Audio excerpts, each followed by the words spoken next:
Bueno, buenas tardes a todos. Mi nombre es Agustina de Santi, yo soy docente del Departamento de Farmacología y hoy vamos a estar hablando acerca de los fármacos, ¿sí?, que modulan la función gastrointestinal. Bueno, ¿cuál es la importancia de este tema?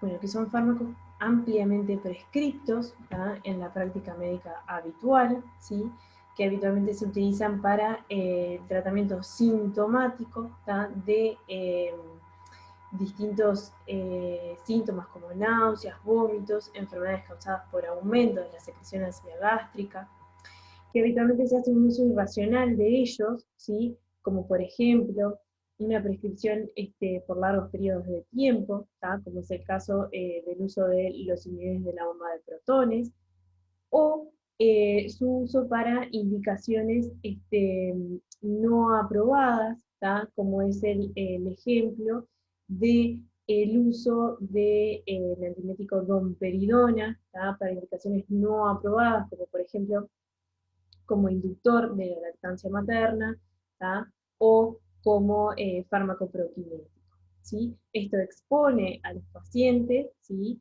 a los efectos adversos de estos fármacos y además expone a los pacientes a presentar, ¿sí?, distintas interacciones medicamentosas, tanto desde el punto de vista farmacocinético como farmacodinámico, y principalmente, ¿sí?, por modular la función gastrointestinal, más que nada interacciones de tipo farmacocinético.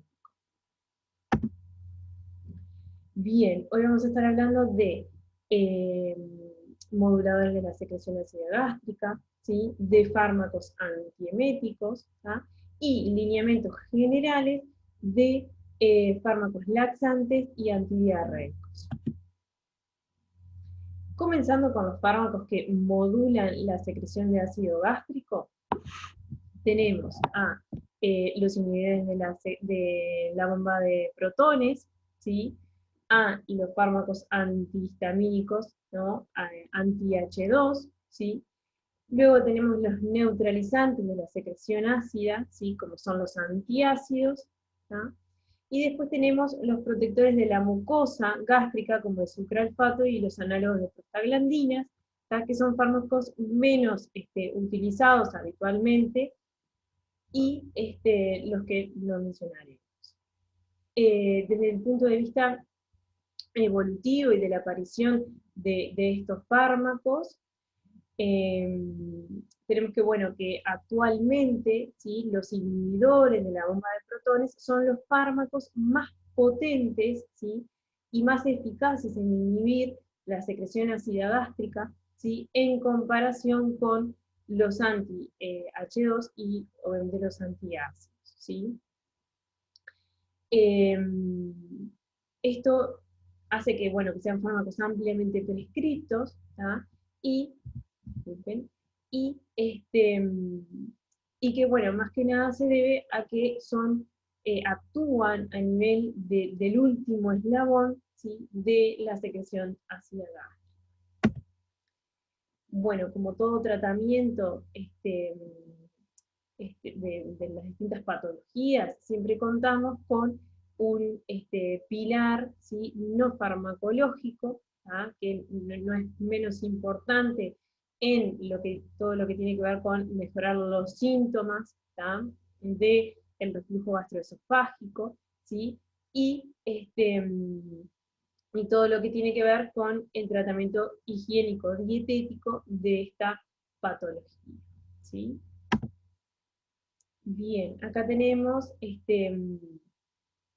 la fisiología, ¿sí?, de la secreción de ácido gástrico y de distintos mediadores endógenos que están involucrados en la secreción de ácido gástrico, ¿sí? Y cómo podemos modular desde el punto de vista farmacológico esta secreción, ¿sí? Por un lado tenemos, bueno, las células enterocromafines, ¿tá?, y la célula parietal gástrica, ¿sí?, la bomba protón-potasio ATPasa, ¿sí?, que dijimos que era el último eslabón, ¿sí? En lo que tiene que ver con la producción de ácido gástrico, ¿sí? Y la célula epitelial superficial, ¿tá? Que es la encargada, ¿sí? De sintetizar moco y bicarbonato, ¿tá? Para configurar lo que es la capa mucosa protectora, ¿sí? Del epitelio gástrico, ¿sí? Que como vemos, esta barrera protectora, la síntesis de moco y bicarbonato es promovido, ¿sí? Por las prostaglandinas, ¿ah? De lo cual se desprende que aquellos fármacos que inhiban la síntesis de prostaglandinas, como son los AINE, puedan ver reducida esta función gastroprotectora, ¿sí? Volviendo a la célula parietal, vemos cómo la histamina, ¿sí? A través de los receptores de histamina tipo 2, ¿tá? Promueve, ¿tá? Estimula la síntesis de ácido por parte de la bomba protón-potasio ATPasa, y cómo los IBP, ¿sí? Antagonizan, ¿tá? La acción de esta bomba, o en realidad inhiben, ¿sí? La acción de esta bomba, ¿tá? Por otra parte tenemos cómo actuarían los ácidos, ¿sí? Los antiácidos, perdón, neutralizando, ¿tá? Los protones a nivel de la luz gas.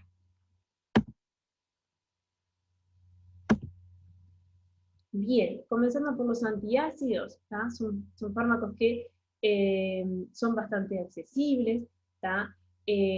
Bueno, por su precio, ¿sí? Por sus escasos efectos adversos y por su acción relativamente rápida, son muy populares, ¿tá?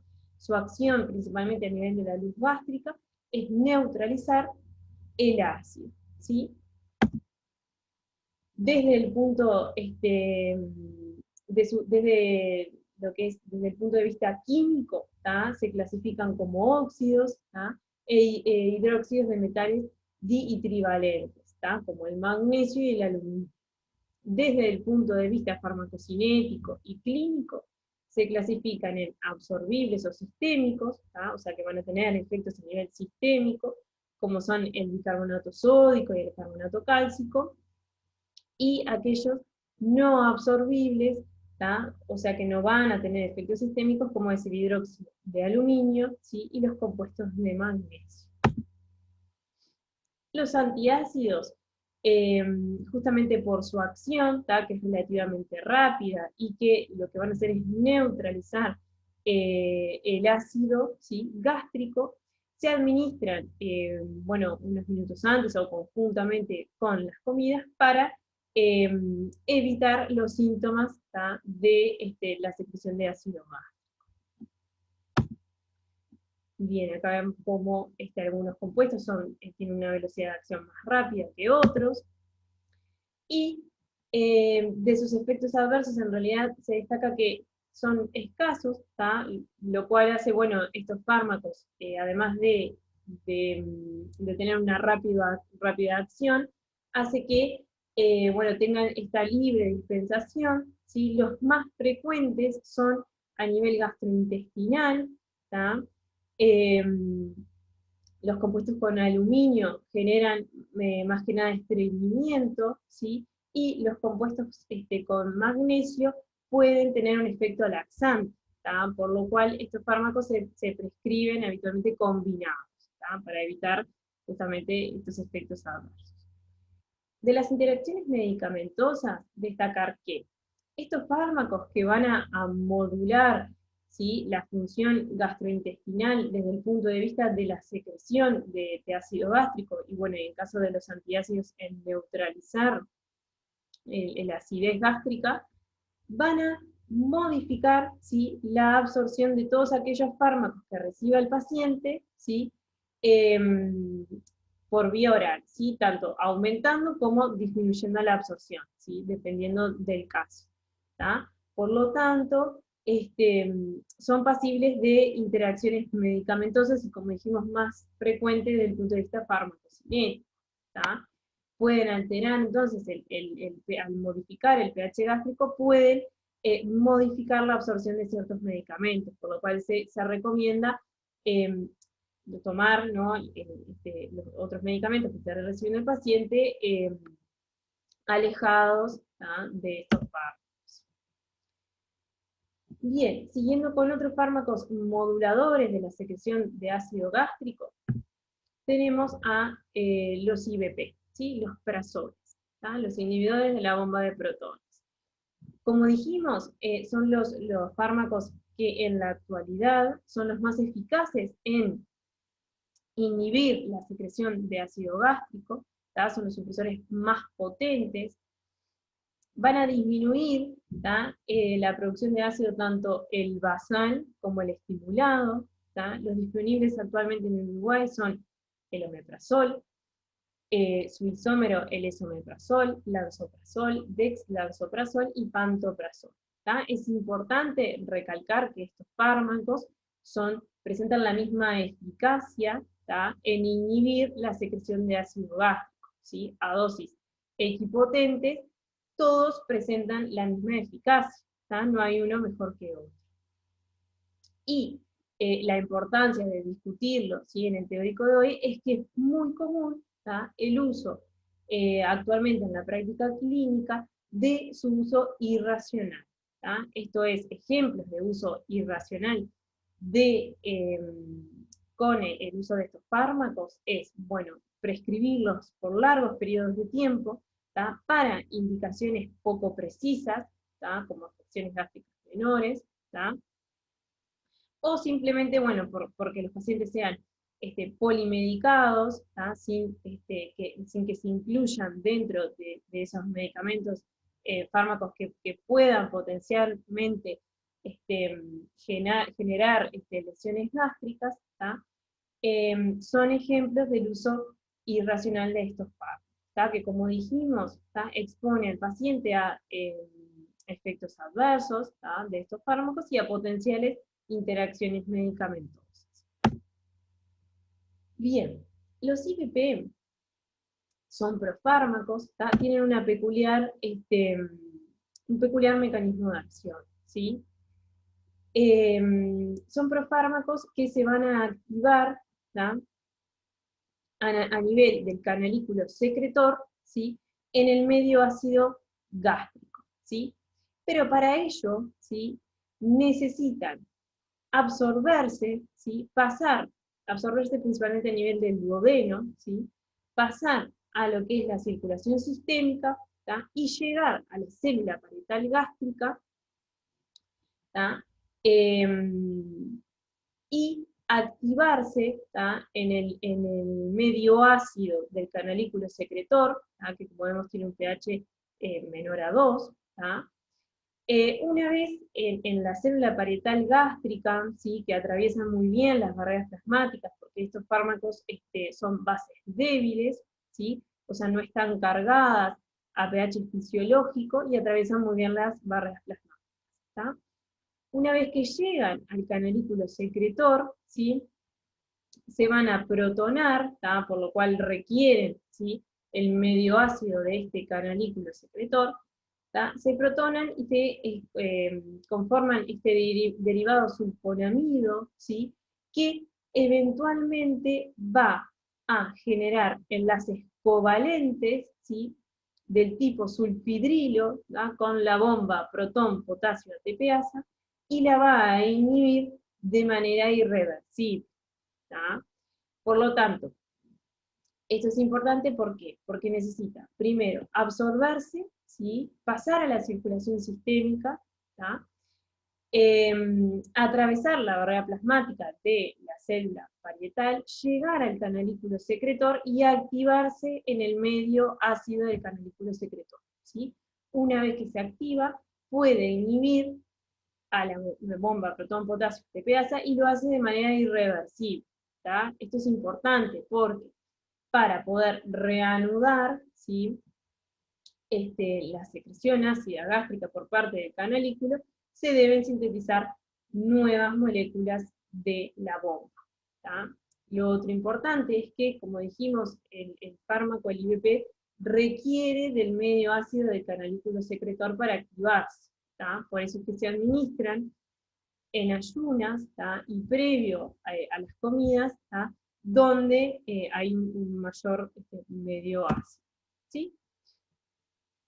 Muy bien, de los efectos y sus indicaciones aprobadas, se encuentra aprobado para el tratamiento de la úlcera gastroduodenal, la erradicación de la infección por Helicobacter pylori, la enfermedad por reflujo gastroesofágico, ¿sí? El síndrome de Solinger-Ellison, perdón, y bueno, un uso off-label, ¿sí? Por fuera de indicación aprobada sería la dispepsia funcional de tipo pirosis, ¿tá? Y para la prevención de gastropatías secundarias a fármacos.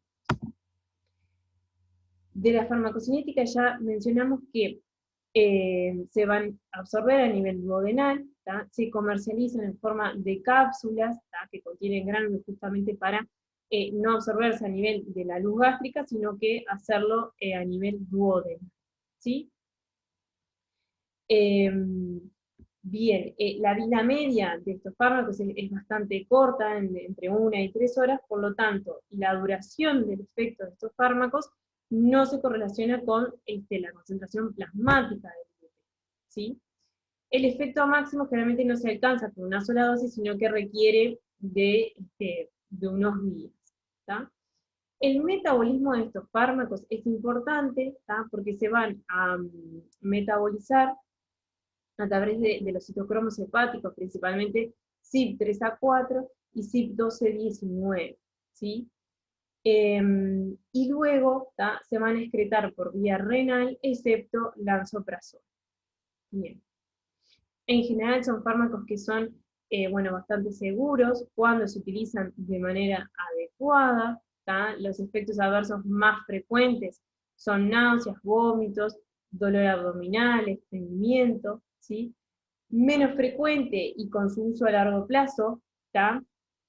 Justamente por disminuir, ¿sí? Perdón, por aumentar el pH gástrico, ¿sí? Que es una principal barrera, ¿no? Para el crecimiento de poblaciones bacterianas en el tubo digestivo, puede generar algún tipo de infección, ¿sí? Justamente de la mano del mecanismo de acción, como mencionábamos, puede modificar la absorción de ciertas vitaminas y minerales, ¿tá? Como es la absorción de la vitamina B12, como es la absorción del calcio, generando distintas osteopenia, osteoporosis y riesgo de fractura, ¿tá? Hipomagnesemia, ¿sí? Al bloquear, ¿tá? Esta bomba, ¿sí? Y por largos periodos de tiempo, ¿tá? Se puede aumentar, ¿tá? Todo lo que está por detrás de este bloqueo, ¿sí? Como por ejemplo, puede aumentar las concentraciones de gastrina, ¿tá? Con la consecuente gastritis atrófica, poliposis de glándulas fúngicas, ¿tá? Y cuando se interrumpe el tratamiento con los IVP, puede generar hipersecreción ácida de rebote. Como mencionábamos, son pasibles de interacciones medicamentosas, ¿tá? Principalmente farmacocinéticas, ¿tá? La importancia de que estos fármacos para ejercer su efecto farmacológico requieren el medio ácido del canalículo secretor, y esto no es menor, ¿tá? Porque si el paciente recibe otros fármacos que inhiban la secreción ácida gástrica, puede disminuir sus efectos, ¿tá? Como mencionábamos, se puede modificar la absorción de ciertos fármacos, y también pueden haber interacciones de tipo farmacocinéticas a nivel de lo que es el metabolismo, ¿tá? Ya que utilizan los citocromos, el CYP3A4 y el CYP1219, ¿tá? Para metabolizarse, ¿sí? Así como también lo utilizan otros fármacos como las benzodiazepinas, la fenitoína, ¿tá? Por lo que si el paciente está recibiendo alguno de estos fármacos, pueden haber interacciones, ¿tá? Hace unos años surgió una alerta, ¿sí? Acerca de la posible interacción entre clopidogrel, ¿tá? Y los IVP, principalmente con omeprazol y esomeprazol, que son inhibidores, ¿sí? Del CYP1219, ¿tá? Como todos sabemos, el clopidogrel es un antiagregante plaquetario, y que es un profármaco. Para activarse justamente requiere del metabolismo a través de esta enzima hepática, por lo que el omeprazol y el esomeprazol, al ser inhibidores de esta enzima, pueden disminuir bueno, su metabolismo y su efecto. Por lo que se desaconseja el uso concomitante de clopidogrel y omeprazol y esomeprazol, y no aplica para el resto de los IBP. Bien. Entonces, es necesario, ¿sí?, hacer un uso racional de estos medicamentos, por lo que decíamos, bueno, por los efectos adversos que se pueden ver con el uso de estos fármacos, por las posibles interacciones medicamentosas que pueden llegar a verse, por lo que es necesario que, bueno, los pacientes, cuando hablamos de uso racional de medicamentos, entendemos que es la condición en donde los pacientes reciben el medicamento adecuado, acorde a sus necesidades clínicas, a la dosis adecuada, por el periodo de tiempo adecuado y al menor costo posible para ellos y para la comunidad. Como decíamos, algunos ejemplos de uso irracional de medicamentos son los medicamentos sin beneficio demostrado, aquellos pacientes que reciben posologías inadecuadas, uso por tiempos prolongados, combinaciones adosíficas en donde no haya evidencia de la eficacia, y la automedicación que no es una excepción con el uso de estos fármacos, que es muy común la automedicación. ¿Cuándo no está justificado utilizar un IBP? Bueno, simplemente por el simple hecho de tener más de 65 años, no se justifica la prescripción del IBP, o para el tratamiento de síntomas inespecíficos de la esfera gastrointestinal, como ardor, acidez, o por el simple hecho de que el paciente sea un paciente polimedicado, sin que ninguno de estos medicamentos sea algún fármaco gastrolesivo. En estas circunstancias no está indicado, no se justifica la prescripción de un IBP. Recordar que si no es necesario puede llegar a hacer daño. Entonces, ¿cuándo podemos realizar una desprescripción del IBP? Bueno, como decíamos, podemos probar retirar el IBP o disminuir su dosis. En pacientes que estén asintomáticos, en los que no haya una indicación clara para el uso de estos fármacos, o en pacientes que sí tengan indicaciones claras para el uso de estos fármacos, pero que estén asintomáticos por un mínimo de 3 meses, y en los que está acompañado también un tratamiento no farmacológico. En estos casos se puede aconsejar o comenzar una desprescripción de estos fármacos o reducir su dosis. Bien, y resumiendo, recordar que todos los IBP son eficaces para inhibir la secreción de ácido gástrico a dosis equipotentes, desde el punto de vista de la eficacia, la seguridad, la conveniencia y el costo. El omeprazol es el fármaco de elección en este grupo farmacológico. Saber que el uso de estos fármacos en indicaciones no autorizadas, en donde no hay evidencia de su eficacia ni de su seguridad, puede tener más riesgos para el paciente, y siempre prescribir estos fármacos bajo la premisa de utilizarlos a las menores dosis posible, por el menor tiempo posible.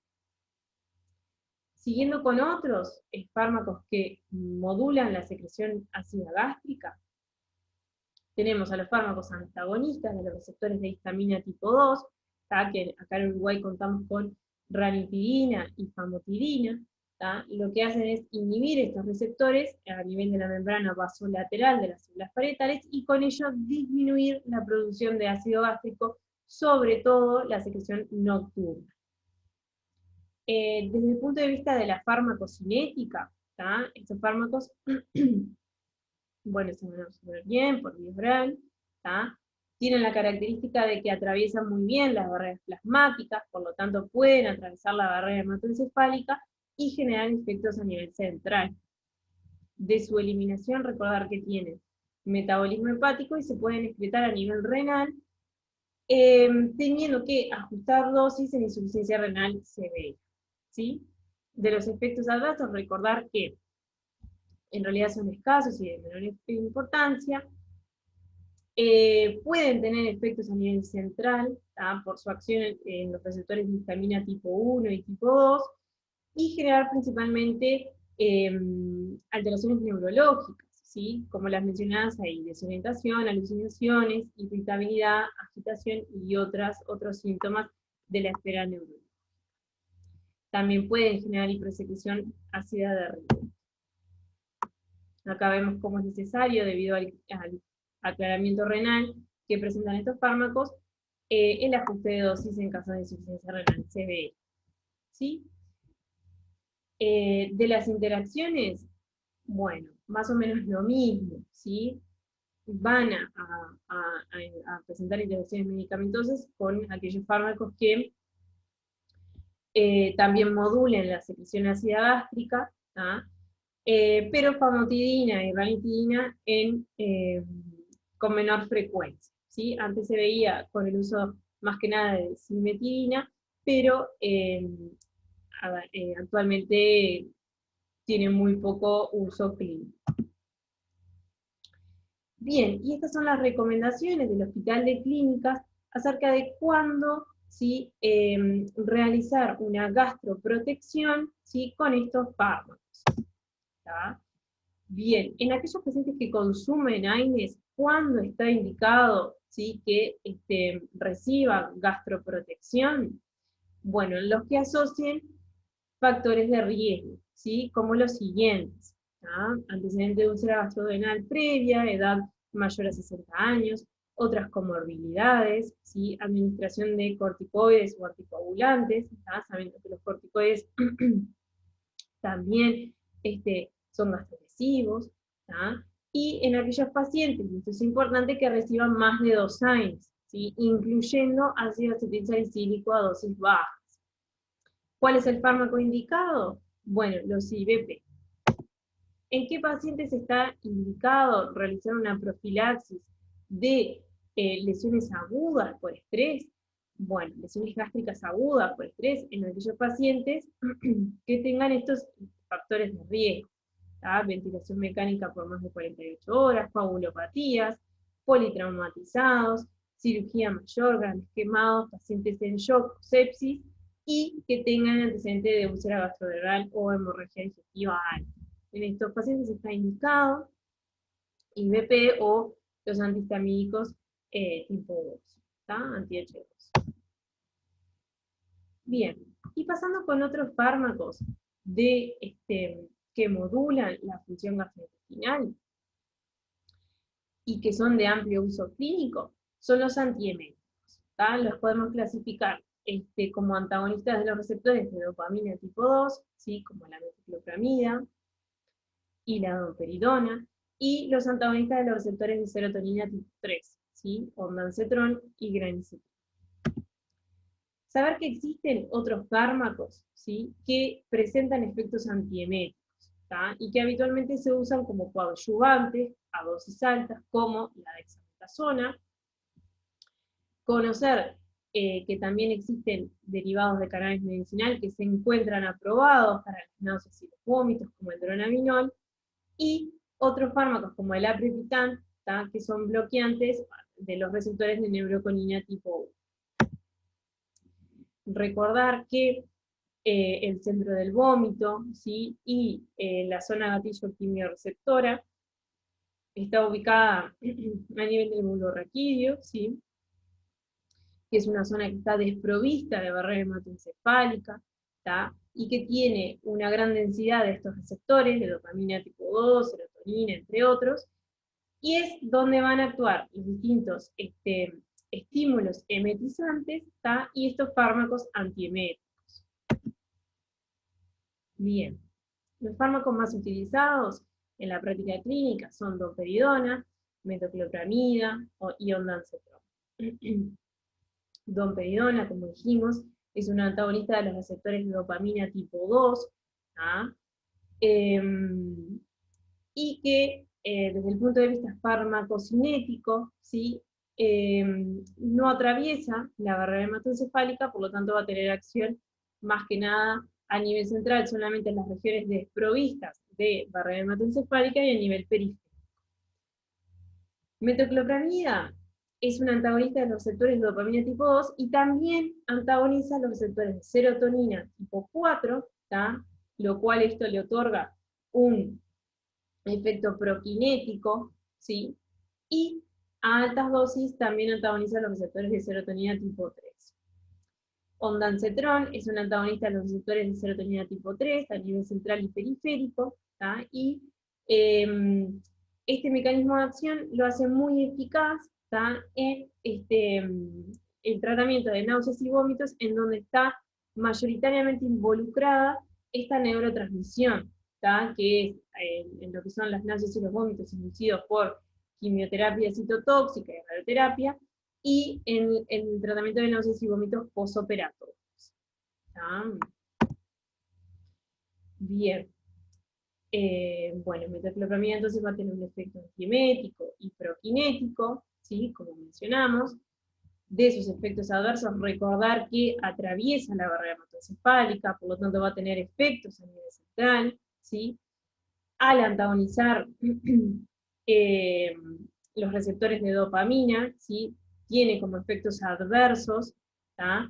Y por actuar a nivel del sistema nervioso central, todo lo que tiene que ver con los síntomas extrapiramidales, ¿sí?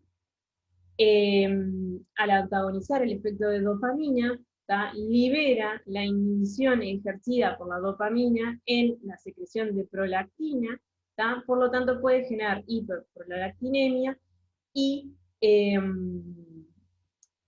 y ginecomastia, ¿tá? Y este efecto adverso también es compartido con domperidona, ¿sí? Por su acción en los receptores de dopamina, ¿tá? Domperidona es antiemético, ¿sí? No tiene un efecto prokinético, es un efecto que es como moderado e inconstante, y esto se debe más que nada a que no actúa a nivel de los receptores de citotonina tipo 4, ¿tá? Esto es importante porque domperidona, su uso se ha hecho muy popular, ¿sí? Como antiemético y prokinético, sabiendo que en realidad no es tan buen prokinético, ¿tá? Y de vuelta, ¿sí? Se hace un uso irracional, ¿sí? Que expone a los pacientes a estos fármacos, ¿tá? Y a sus consecuentes efectos adversos, ¿tá? También decíamos que aumenta la secreción de prolactina, ¿tá? A nivel hipofisario y a nivel de eminencia media, ¿tá? Lo que hace que estos fármacos sean utilizados, principalmente domperidona, al tener menos efectos adversos centrales, ¿sí? Que, como es esto, que metoclopramida, se utiliza como inductor, ¿tá? De la lactancia materna, se utiliza de manera off-label, ¿sí? Y lo mismo, ¿tá? Expone, ¿tá? A las pacientes a los distintos efectos adversos de este fármaco. Bien, recordar que los tres fármacos, ¿sí? Pueden generar efectos adversos a nivel cardiovascular, ¿sí? Como es la prolongación del intervalo QT, ¿sí? Con el consecuente riesgo de arritmias, ¿sí? Y torsada de points, ¿tá? Y que es un efecto adverso que en realidad es poco frecuente, que puede precipitarse, ¿no? En ciertas situaciones clínicas, ¿tá?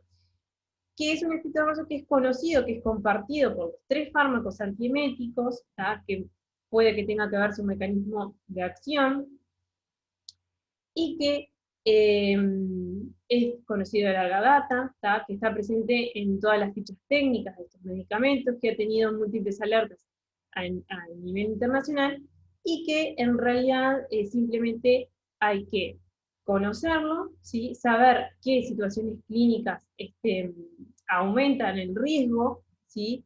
de este efecto adverso, ¿tá? Monitorizarlo y saber qué pacientes se benefician y qué pacientes no se benefician con el uso de estos fármacos. Por su riesgo cardiovascular, de los 3 fármacos antieméticos que mencionamos, la domperidona es como la que ha tenido más mala prensa, ¿tá? Y la que ha sido como más paliada desde este punto de vista. ¿Tá? De manera que desde su aprobación hasta la actualidad, ¿tá? Bueno, han habido cambios en su ficha técnica, ¿tá? Cambios en las indicaciones de este fármaco, ¿tá? Múltiples alertas, ¿sí? Siendo, bueno, la última, ¿tá? La indicación aprobada de este fármaco antiemético, ¿sí? Para el tratamiento de síntomas y náuseas, ¿tá? Ya no está más recomendada como para, como prokinético, ¿sí? Y en mayores de 12 años, ¿tá? O sea que no está aprobada en pacientes pediátricos, y que pesen más de 35 kilos. Bueno, estos son algunos de los informes que hemos hecho acerca de estos riesgos. Este es bueno, el último, más que nada con domperidona. Hay que conocer bueno, cuáles son las recomendaciones de uso. La posología diaria máxima para domperidona son 30 miligramos por día, ¿tá? Y conocer qué situaciones clínicas aumentan el riesgo de este efecto adverso, ¿tá? Como es, obviamente, ¿tá? Que el paciente tenga una prolongación existente del intervalo QT, ¿tá? Que tengan cardiopatías subyacentes como insuficiencia cardíaca congestiva, ¿tá? Alteraciones hidroelectrolíticas, ¿sí? Y que a su vez el paciente reciba otros fármacos que puedan prolongar el intervalo QT. También conocer que estas alertas también han surgido con los otros fármacos antieméticos, como es el ondansetron, ¿sí?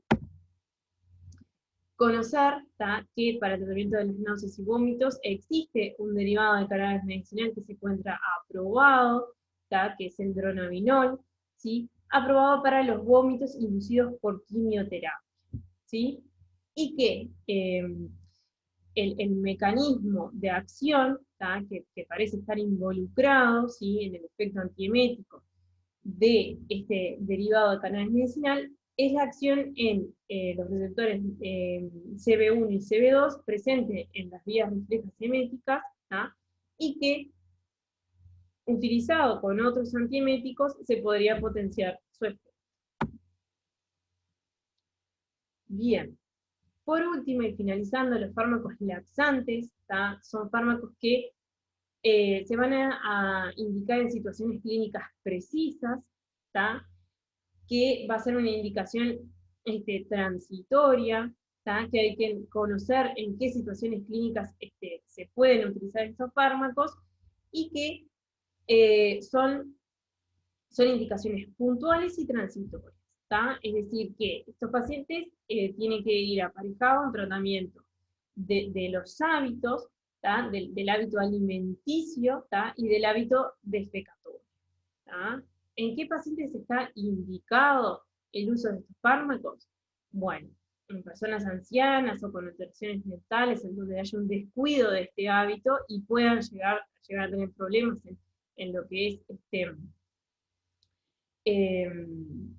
en que desarrollen impactos fecales de muy difícil eliminación, ¿sí? En pacientes que estén bajo tratamiento farmacológico con fármacos que aumenten el tono miógeno, ¿sí? De la musculatura lisa gastrointestinal, ¿sí? Y en pacientes que, bueno, que se van a someter a intervenciones quirúrgicas o exploraciones digestivas, en donde se requiere un tubo digestivo apto para poder realizarse estas intervenciones. Entonces, tenemos fármacos, formadores de masa, ¿sí? Como la celulosa, metilcelulosa, Hay que conocer que estos laxantes demoran en actuar aproximadamente 24 horas, y esto es importante para esperar, ¿no?, lo que es el efecto terapéutico, comunicarle al paciente, ¿sí? Después tenemos suavizantes o lubrificantes como aceites vegetales, lo mismo, ¿sí? Laxantes osmóticos como la lactulosa, la misma situación, ¿sí?, que demora en verse el efecto laxante aproximadamente 24 horas, ¿sí? Y después los estimulantes por contacto, ¿sí? Un ejemplo es el bisacodilo, que a diferencia de los anteriores, genera una evacuación intestinal rápida, por lo cual es el indicado para preparación de intervenciones quirúrgicas, exploraciones digestivas. ¿Cuál es el principal problema de estos, del uso de los laxantes? Bueno, el uso indiscriminado del mismo, como un hábito del uso de estos laxantes, que genera un círculo vicioso en el cual luego de utilizarlos puede darse una atonía a nivel de colon, que genera un nuevo uso de estos medicamentos y así sucesivamente. Y que muchas veces generan alteraciones hidroelectrolíticas y deshidratación.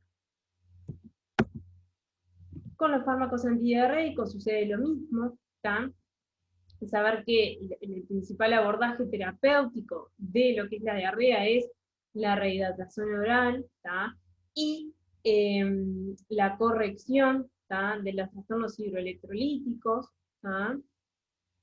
y que el uso de fármacos antidiarreicos va a tener indicaciones precisas.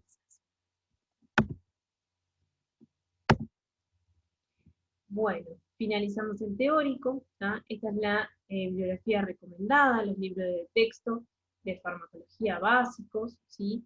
Les dejamos algunos boletines para complementar la lectura, las recomendaciones del Hospital de Clínicas acerca del uso de los fármacos inhibidores de la secreción ácida gástrica, y la página web de nuestro departamento.